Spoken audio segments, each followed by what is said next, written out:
bisa dijelaskan sedikit Pak, bagaimana kronologis kejadian dan kabar tersebut Pak? Menurut cerita dari kejadian ini kan, mobil pickup untuk mengangkut alat bangunan yang di depan ngerit mendadak. Mobil Xenia merah ini menabrak dan yang di belakang itu ada yang nabrak lagi. Iya.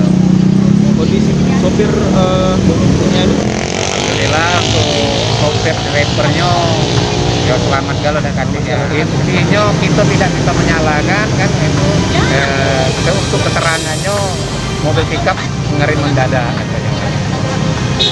Karena aku juga tidak menyaksikan langsung.